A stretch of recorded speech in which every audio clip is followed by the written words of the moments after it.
नमस्कार दोस्तों, मैं हूं ममता तिवारी। तो चलिए दोस्तों, आज हम इस वीडियो में श्री दुर्गा सप्तशती पाठ का पहला अध्याय मैं आपको पढ़कर सुनाती हूं। आप लोग प्रतिदिन सुनिएगा, मैं पाठ के लिए वीडियो डालूंगी। तो चलिए प्रथम अध्याय आज हम सुन लेते हैं। श्री दुर्गा सप्तशती पहला अध्याय। मेधा ऋषि द्वारा राजा सूरत एवं समाधि नामक वैश्य को देवी महात्म्य सुनाना तथा मधु कैटभ वध का वर्णन।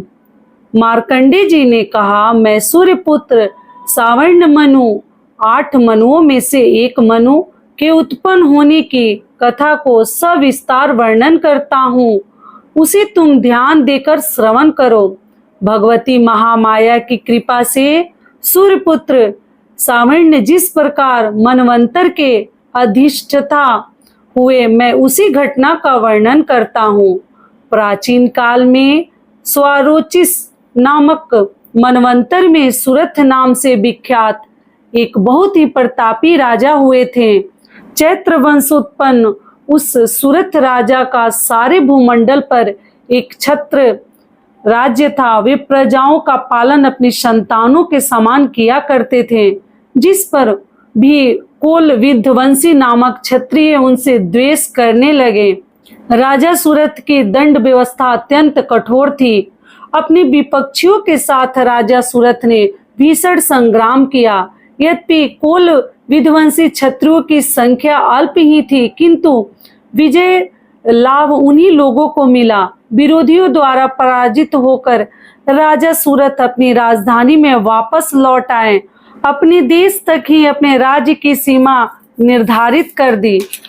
इससे अधिक वे अपने राज्य का विस्तार न कर सके, बल्कि पहले से शासित भूमि भी उन्हें छोड़नी पड़ी।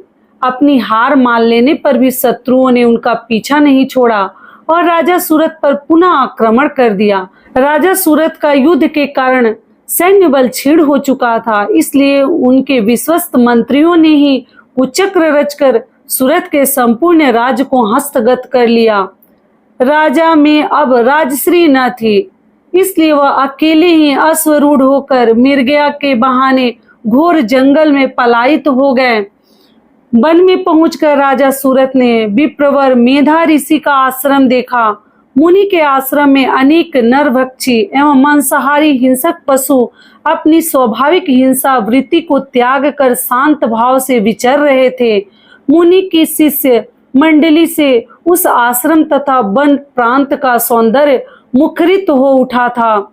आश्रम में आए हुए राजा सूरत की मुनि ने आओ भगत की। कुछ दिन तक राजा सूरत भी मुनि के आश्रम में रहकर विहार करते रहे। एक बार मोह माया से ग्रसित होकर राजा सूरत अपने मन में सोचने लगा, मेरे पूर्वजों द्वारा अधिकृत नगर आज मुझसे वियुक्त होकर खंडहर सा हो रहा है। मेरे विश्वासघाती कर्मचारी न जाने उस नगर की रक्षा करते होंगे या नहीं। अपने शरीर से निरंतर मद बहाने वाला मेरा मदमत हाथी आज न जाने किस स्थिति में होगा। जो लोग मेरी कृपा दृष्टि के आकांक्षी धन और भोजन प्राप्त करने के लिए सदैव तत्पर रहकर मेरा अनुसरण किया करते थे, वे ही लोग अब निश्चित रूप से अन्य राजाओं के मुखापेक्षी होंगे। उन सभी लोगों के द्वारा मेरे धन का दुरुपयोग हो रहा होगा, इसमें कोई संदेह नहीं है। इस प्रकार अनेक कुतर्क राजा के मन में उठ रहे थे। एक दिन मेधा मुनि के आश्रम के समीप एक वैश्य को देखकर राजा ने उनसे पूछा, भाई तुम कौन हो? तुम्हारे यहाँ आने का क्या प्रयोजन है? तुम तो देखने में बहुत ही व्यग्र और अनमने से जान पड़ रहे हो। राजा के इस सहानुभूतिपूर्ण वचन सुनकर उस वैश्य ने राजा को प्रणाम किया और विनत होकर बोला। वैश्य ने राजा से कहा, राजन, मैं संपन्न कुल में उत्पन्न वैश्य जाति का मनुष्य हूँ। मेरा नाम समाधि है। धन लोलुप स्त्री पुत्रों ने मेरे स्वार्थ साधन के लिए मुझे घर से बाहर निकाल दिया है। इस समय मैं स्त्री पुत्र और धन विहीन हो गया हूँ। मेरे अपने प्रियजनों ने ही मेरे धन का हरण करके मुझे उस धन के लिए अनधिकारी ठहराया है। इससे क्षुब्ध होकर घर का परित्याग कर वन में चला आया हूँ। इस समय मेरे मन में उन्हीं कुटुंबियों के प्रति चिंता हो रही है। वे सब न जाने इस समय किस परिस्थिति में होंगे। वे लोग घर में सकुशल हैं या नहीं, मुझे इन सब बातों का कोई ज्ञान नहीं है। मैं सोच रहा हूँ कि वे मेरे पुत्र कैसे हैं, उन्हें सज्जन कहा जाए या दुर्जन। वैश्य की बात सुनकर राजा ने उससे पूछा, जिन प्रियजनों ने धन लिप्सा के कारण तुम्हें घर से निष्कासित कर दिया, उन स्वार्थ परायण स्वजनों के ऊपर तुम्हारी इतनी गाढ़ी ममता क्यों है? वैश्य राजा से बोला, आपका यह प्रश्न उचित ही है। मेरा मन उन स्वार्थी कुटुंबियों की ममता छोड़ने को तैयार नहीं है। अब आप ही बताइए मैं क्या करूं?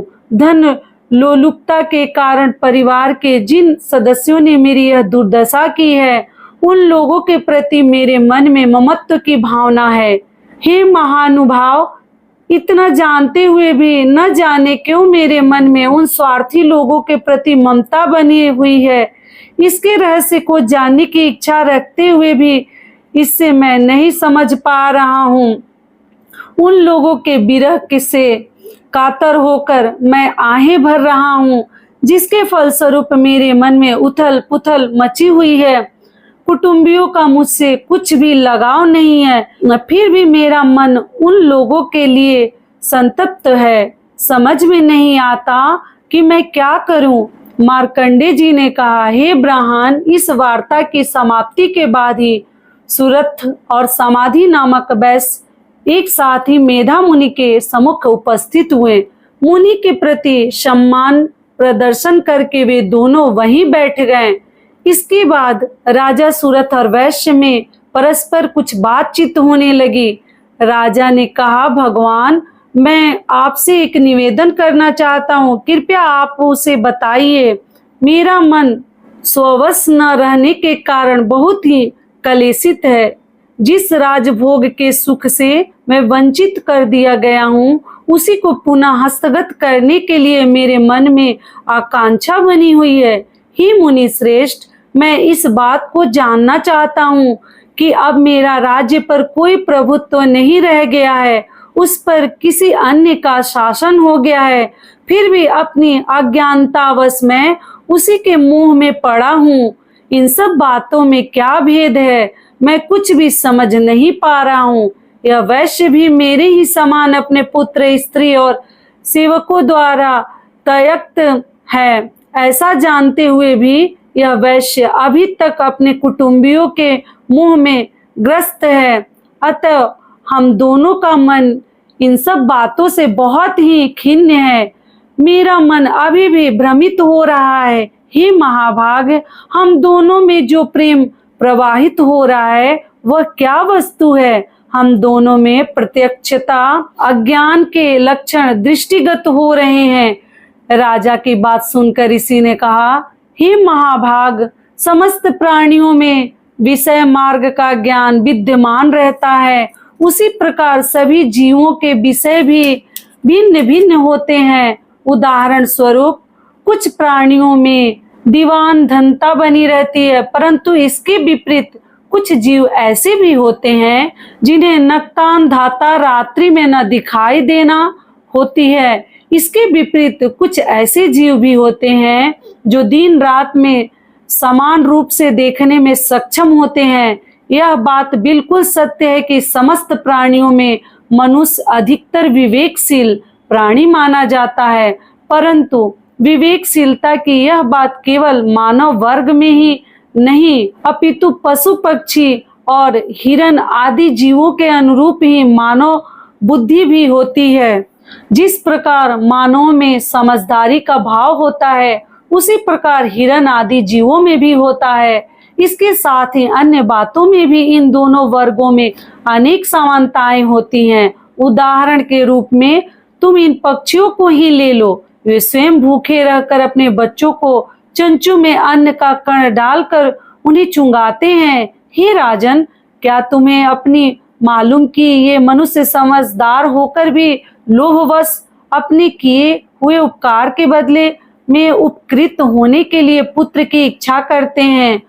उन सब में समझदारी होते हुए भी वे संसार की स्थिति, जन्म, मृत्यु आदि की परंपरा को बनाए रखने वाले महामाया भगवती के प्रभाव द्वारा मोह रूपी भ्रमर में डाल दिए जाते हैं और उसी में वे जीव अनिर्स डूबते उतरते रहते हैं। अतः इसमें आश्चर्य की बात नहीं है। जग नियंता विष्णु भगवान की योग निद्रा रूपिणी महामाया द्वारा ही यह सारी सृष्टि आच्छन्न हो रही है। महामाया ज्ञानियों के चित्त को भी बलपूर्वक खींचकर मोह सागर में डालकर मोहग्रस्त कर देती है।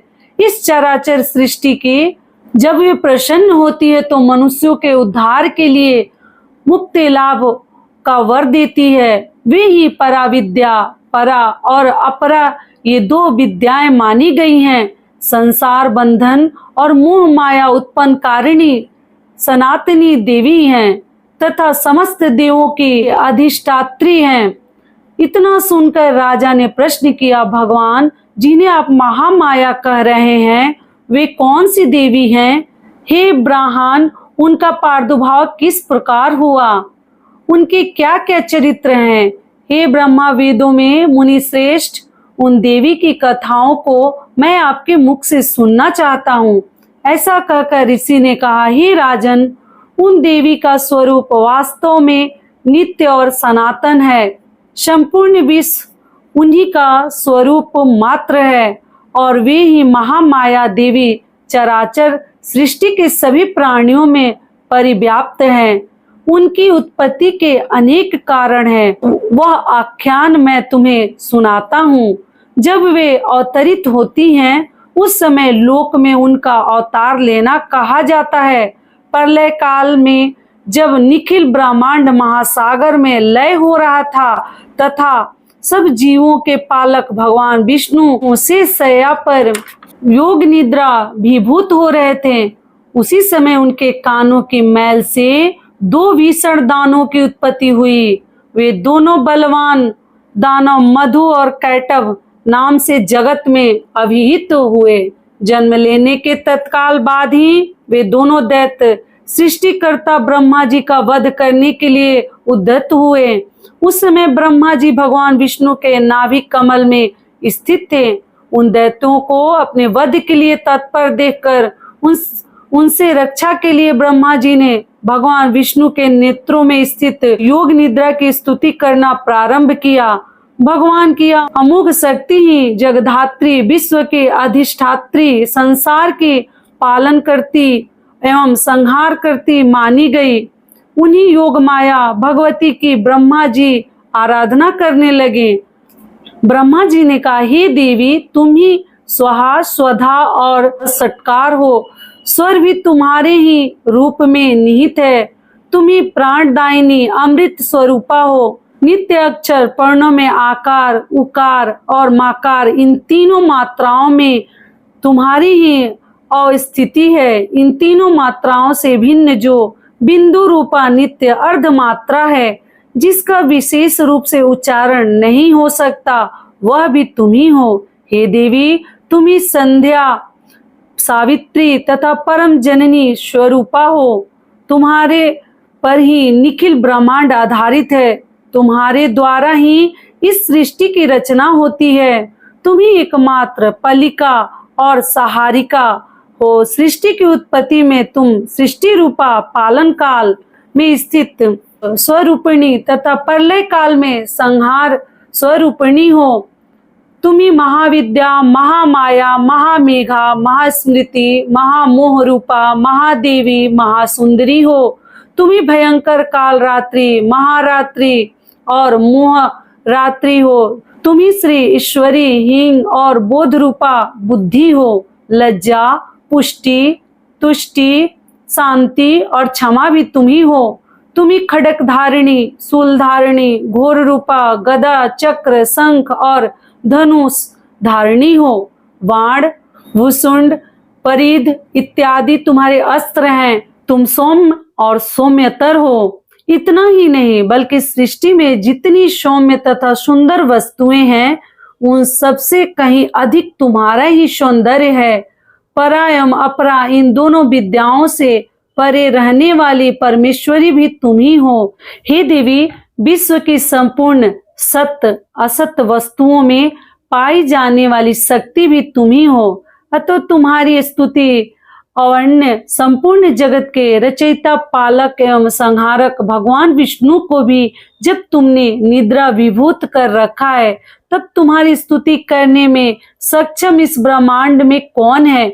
मेरे सहित भगवान शंकर तथा विष्णु को भी शरीर धारण करने के लिए तुम्ही ने प्रेरित किया है।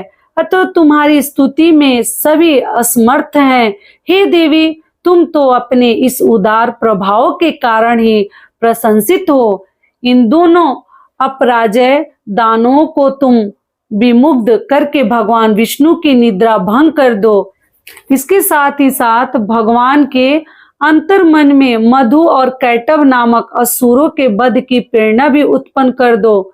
ऋषि ने कहा, हे राजन, जिस समय ब्रह्मा जी ने भगवान विष्णु के निद्रा भंग के निमित्त उस तमोगुण की अधिष्ठात्री देवी की स्तुति की, उसी समय वे महामाया भगवान के नेत्र, मुख, नासिका, बाहु, हृदय और वक्षस्थल से निर्गत होकर अव्यक्त जन्मा ब्रह्मा जी के सामने प्रकट हो गई। योग निद्रा से विमुक्त होकर जगनियंता भगवान जनार्दन एवं 51 के जल में शेष शैया से जागृत हो उठे। निद्रा रहित होते ही भगवान ने उन दोनों दानवों को देखा। वे दोनों ही दुराचारी दैत्य मधु और कैटव अत्यंत पराक्रमी और शक्तिशाली थे। उन दोनों की क्रोध युक्त आंखें मानो ब्रह्मा जी को निगल जाना चाहती थी। ऐसी स्थिति में भगवान विष्णु ने उन दोनों महापराक्रमी दानवों के साथ 5000 वर्षों तक निरंतर बाहु युद्ध किया। वे दोनों ही दैत्य बल के मद में मत हो रहे थे। महामाया ने दोनों दैत्यों को अपने प्रभाव से मोहग्रस्त कर दिया था। एतदर्थ उन दोनों असुरों ने मोह मुग्ध होकर भगवान विष्णु से कहा, हम दोनों तुम्हारी वीरता से अत्यंत प्रसन्न हैं। तुम हम लोगों से अपना इच्छित वर मांग लो। दैत्यों की बात सुनकर भगवान बोले, यदि तुम दोनों मेरे ऊपर प्रसन्न हो तो मैं यही चाहता हूं कि तुम लोगों की मृत्यु मेरे ही हाथों से हो। इसके अतिरिक्त मुझे किसी अन्य वरदान पाने की लालसा नहीं है। तब ऋषि ने कहा, जब उन राक्षसों ने मोहग्रस्त होकर समस्त भूतल को जलपूर्ण समझा तथा भगवान से कहा, मेरा वध किसी सूखे स्थल जल विहीन भूमि में करो। इसके बाद ऋषि बोले, शंख चक्र गदा और पद्मधारी भगवान विष्णु ने तथास्तु वैसा ही हो कहकर उन दोनों दैत्यों के मस्तक को अपनी जांघों पर रखकर सुदर्शन चक्र द्वारा काट दिया। यह महामाया देवी ब्रह्मा जी की स्तुति से प्रसन्न होकर स्वयं ही उत्पन्न हुई थी। अब मैं तुमसे उनके प्रभाव के महात्म का वर्णन करता हूँ। इस प्रकार मधु कैटव वध नामक पहला अध्याय समाप्त हुआ। तो दोस्तों, पहला अध्याय हमारा यही तक का था। अब कल सुनेंगे अगला अध्याय, दूसरा अध्याय कल मैं आपके साथ शेयर करूंगा। और दोस्तों, अगर वीडियो पसंद आता है तो चैनल को पक्का सब्सक्राइब कर दीजिएगा और वीडियो को लाइक कर दीजिएगा। फिर मिलती हूँ अगले अध्याय में। तब तक के लिए नमस्कार, धन्यवाद।